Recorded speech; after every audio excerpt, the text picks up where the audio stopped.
সিলেটের বাজারে কিছুটা বেড়েছে শীতকালীন সবজির সরবরাহ। তবে প্রতিটি বাজারে ফুলকপি, বাঁধাকপি, শিম, টমেটো, গাজর, নতুন আলু সহ স্থানীয়ভাবে উৎপাদিত নানা রকম শীতকালীন সবজির দাম এখনো চড়া।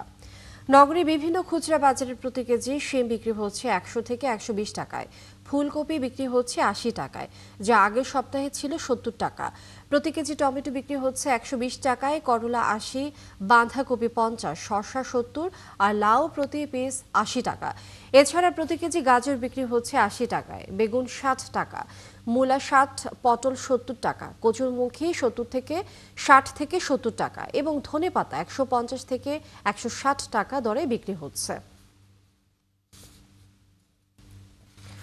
দর্শক, আমরা সিলেটের বাজার পরিস্থিতি জানবো। আমাদের সাথে এই মুহূর্তে যুক্ত হচ্ছেন হোসেন আহমেদ সুজাত। সুজাত, আজকে তো ছুটির দিন, একটু জানাবেন যে সিলেটের বাজার পরিস্থিতি কেমন দেখছেন এবং মাছ মাংসের দাম কেমন দেখছেন। সুজাত। দেখুন লিনিয়া, এই মুহূর্তে আসলে শীতকাল চলছে। শীতকালে আসলে সবচেয়ে বড় যে জিনিস মানুষের মনে থাকে যে শীতকালে সবজির দাম কিন্তু একটু কমবে। সিলেটে আসলে শীতকালে সবজির দাম যেমন বেশি, তেমনি কিন্তু মাছ মাংসের বাজারটাও কিন্তু একটু বেশি এবং মাছেরও দাম বেশি, মাংসেরও দাম বেশি। তো এই মুহূর্তে আমি আছি সিলেটের সবজি বাজারে। তো আপনি নিশ্চয়ই এখানে দেখতে পাচ্ছেন যে অনেক শীতকালীন সবজি কিন্তু এখানে এসেছে, বিশেষ করে বাঁধাকপি, ফুলকপি, প্রত্যেকটা সবজির মূল্য কিন্তু অনেক চওড়া, অর্থাৎ 70 টাকার নিচে কোনো সবজি নেই। তো এই মুহূর্তে আমি সিলেটের যে বাজারটিতে আছি, এটি হচ্ছে সিলেটের পাইকারি বাজার সুবহানীঘাট। এখানে এসে আমি যে চিত্রটা দেখলাম, যেখানে প্রতিটা বাঁধাকপি কেজি প্রতি বিক্রি হচ্ছে 70 টাকা, 75 টাকা, পাশাপাশি শিম বিক্রি হচ্ছে 80 টাকা, লাউ প্রতি পিস বিক্রি হচ্ছে 50 টাকা, 60 টাকা। এটা কিন্তু পাইকারি বাজারের মূল্য। অর্থাৎ এই সামনে যে সবজি যেগুলো আছে সেগুলো কিন্তু যখন নগরীর অন্য জায়গায় চলে যাবে তখন কিন্তু এগুলোর দাম কিন্তু 110 টাকা, 105 টাকা হয়ে যায়।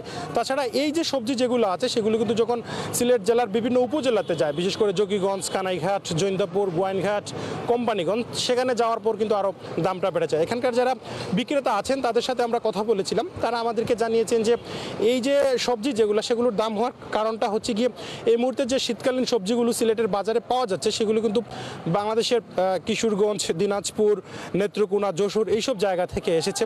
তো যার কারণে কিন্তু দামটা একটু বেশি, এখানে ট্রান্সপোর্ট খরচ অনেক বেশি বেড়ে যায়। তো তারা বলছেন যে আরও সপ্তাহ 10 দিন গেলে সিলেটের যে সকল লোকাল সবজি যেগুলো আছে, বিশেষ করে যোগীগঞ্জ থেকে কানাইঘাটের বিভিন্ন যে সকল সবজিগুলো লোকাল আসবে তখন কিন্তু দাম অনেকটা কমে যাবে। তো মাংসর যেটা সিটি কর্পোরেশন থেকে যে রেট করে দেওয়া হয়েছে সেই রেটে বিক্রি হচ্ছে। পাশাপাশি মাছের বাজারের কথা যদি আমি আপনাকে জানাই, যে সিলেটের বন্দর বাজারের যে মাছ যেগুলো রয়েছে, ছোটো মাছের দাম অনেকটা বেশি এবং বড় মাছের দাম কিছুটা বেশি। তো সব মিলিয়ে আসলে আজকে ছুটির দিন হলেও সিলেটের বাজারের কিন্তু প্রতিটা জিনিসের মূল্য অনেক বেশি, বিশেষ করে সবজির দাম কিন্তু অনেক বেশি। যারা ভোক্তারা যারা আছেন তারা মনে করছিলেন যে শীতকাল আসছে, মানুষের সবজির দাম একটু কমবে।